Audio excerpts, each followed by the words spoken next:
Ini yang sangat lucu sekali ya. Padahal kalau kita lihat Abraham Samad dan bahkan Koni Bakri itu ya setidaknya mengomentari terkait kebijakan-kebijakan Jokowi pada saat menjadi presiden yang lalu. Tetapi tiba-tiba malah dilaporkan. Ini sangat lucu sekali dan menurut saya sangat mencederai demokrasi. Padahal yang dibicarakan itu adalah ketika Pak Jokowi menjadi presiden, kebijakan-kebijakan apa yang diambil kira-kira berdampak atau tidak terhadap kerugian negara dan lain sebagainya. Bukannya mengapresiasi, tetapi malah mau dilaporkan. Bukan mau, kemungkinan sudah dilaporkan ya di sini ya. Bahkan dari Tempo, Bara JP laporkan Abraham Samad dan Koni Bakri ke polisi karena diduga fitnah Jokowi. Saya jadi penasaran sih, kira-kira seperti apa beritanya di sini ya. Bara JP laporkan Abraham Samad. Memang Abraham Samad dan Koni Bakri itu sangat vokal sekali ya mengkritik kebijakan-kebijakan Pak Jokowi. Kelompok Barisan Relawan Jokowi, Bara JP melaporkan ex-ketua Komisi Pemberantasan Korupsi dan Guru Besar Hubungan Internasional Universitas Saint Petersburg, Rusia, Koni Bakri ke polisi. Keduanya dilaporkan karena dianggap menyebarkan fitnah dan informasi bohong tentang Presiden ke-7 dalam sinar yang tayang di kanal YouTube Abraham Samad Speak Up. Kami telah membuat laporan ke Baris Krim Polri karena video itu diduga menyebarkan framing buruk terhadap mantan Presiden Jokowi, kata Sekretaris Jenderal Bara JP Eli Regen melalui keterangan tertulis pada 6 Januari 2025. Regen mengatakan siniar itu berisi informasi bohong dan menyesatkan tentang Jokowi. Dia mengatakan informasi yang dinyatakan Koni juga tidak memiliki sumber yang jelas. Nah, menurut saya juga saling membuka data ya. Kalau memang yang didapat oleh Koni Bakri dan Abraham Samad data-datanya memang seperti itu ya, seharusnya Bara JP membuka data-data terkait keberhasilan Jokowi dan lain sebagainya. Menurut saya seperti itulah, adu data lah, daripada dikit-dikit dilaporkan. Padahal kalau kita lihat ucapan Koni dan bahkan Abraham Samad, kalau menurut saya juga ada benarnya.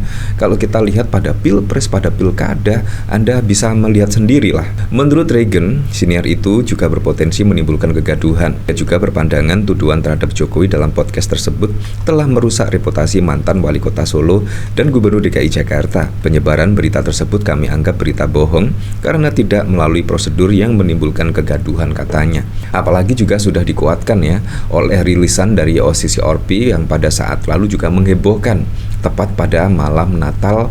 Pemberitaan di media X khususnya dihebohkan dengan pemberitaan dari OSIS Orpi yang menyebut Presiden ke-7 Jokowi masuk dalam nomor 3 finalis pemimpin terkorup. Nah, jadi menurut saya sudah sangat benar sekali. Belum lagi dikuatkan dengan YLBHI. Bahkan YLBHI menyebut ada 10 faktor Jokowi patut dinominasikan tokoh terkorup di dunia. Memang pemberitaan saat ini memberitakan hal yang sama. Jadi seharusnya aparat-aparat penegak hukum seharusnya kooperatif lah. Setidaknya menyelidiki lah apakah benar yang diungkap oleh YLBHI ataupun OSIS Orpi. Nah, kalau kita lihat dari sini memang ada 10 faktor. Setidaknya YLBHI itu merangkum setidaknya, yaitu yang membuat Jokowi mantan presiden ke-7 itu patut disebut tokoh terkorup. Nah, kalau kita lihat dari pemberitaan di sini ya, pelemahan KPK secara sistematis. Nah, Anda apakah merasakan sangat berbeda sekali dengan pemimpin KPK sebelumnya? Kalau saya rasa mulai dari Firly Bahuri itu menurut saya sungguh-sungguh wow sekali ya. Kalau kita lihat pada saat lalu misalkan yang sangat fenomenal, bahkan dari Antasari Azhar itu sangat keren sekali, tidak pandang bulu.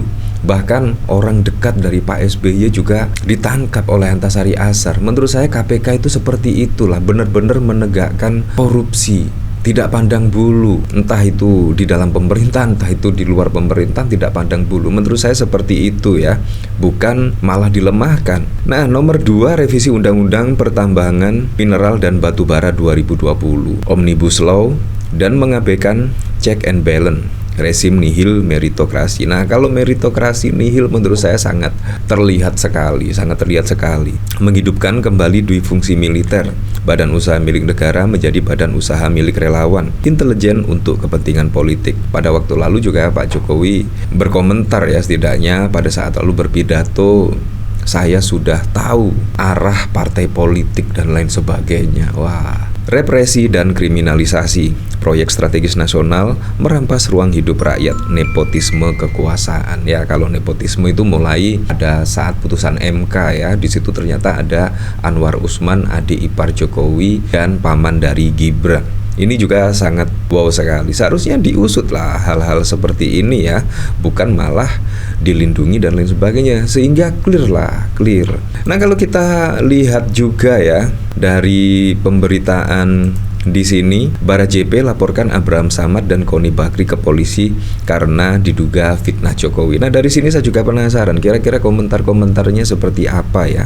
Apakah banyak yang setuju ataukah banyak yang tidak setuju? Ini dari Lulu Risma, lapor lagi sampai kiamat terus lapor. Lebay Bara JP hemprot. Nah, bahkan di sini ada yang berkomentar YLBHI melihat setidaknya ada 10 faktor Jokowi layak disebut sebagai koruptor. Wah, ini juga sangat banyak sekali ya. Jokowi termasuk tokoh terkorup dunia. Belum lagi ada media dari OSI-ORPI yang memberitakan terkait Jokowi mantan presiden ke-7 adalah pemimpin terkorup. Ada 5 tokoh lainnya yang masuk dalam finalis Person of the Year 2024, yaitu Presiden Kenya, mantan Presiden Indonesia Jokowi, Presiden Nigeria, Perdana Menteri Bangladesh, bahkan juga pengusaha Hindia. Wah, dari tukang kritik pedas lah keluar-keluar kemarin katanya mau laporkan OSI-ORPI. Loh, kok malah nggak nyambung, melipir babi buta mau laporkan Abraham Samad dan Koni. Ya, pada saat lalu ada pemberitaan akan membuka peluang lah untuk melaporkan OSI-ORPI, tetapi sangat mengejutkan sekali tiba-tiba bermanuver malah melaporkan Abraham Samad dan Koni Bakri. Ini sangat wow sekali. Dari sabun mandi yang harus melapor ya Mulyono sendiri, kok bisa diwakilkan orang atau ormas lain? Dasarnya apa Mulyono bisa diwakilkan? Karena posisinya sekarang bukan presiden atau lambang negara. Kalau polisi menerima laporan ya bukan langsung dari yang difitnah, berarti patut kita curigai. Ya, seperti itulah. Dari Kobra, KPK bilang siapa yang punya bukti laporkan. Dan inilah hasilnya, gua sih udah tahu banget bakal begini. Ya, seperti itulah. Jadi memang sangat wow sekali. Tiba-tiba setelah dipecat oleh PDIP, semuanya membuka lah setidaknya. Ya, seperti OSI-ORPI dan bahkan juga YLBHI juga hampir sama ya.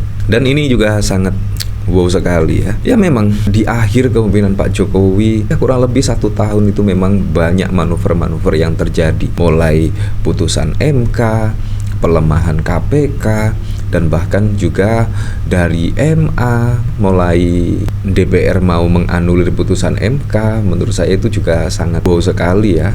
Seharusnya MK itu menjadi fondasi setidaknya dalam bernegara ya, dan seharusnya semuanya itu menghormatilah putusan MK. Bagaimanapun putusan MK memang harus dihormati. Tapi kalau kita lihat pada fenomena waktu lalu sungguh sangat wow sekali ya.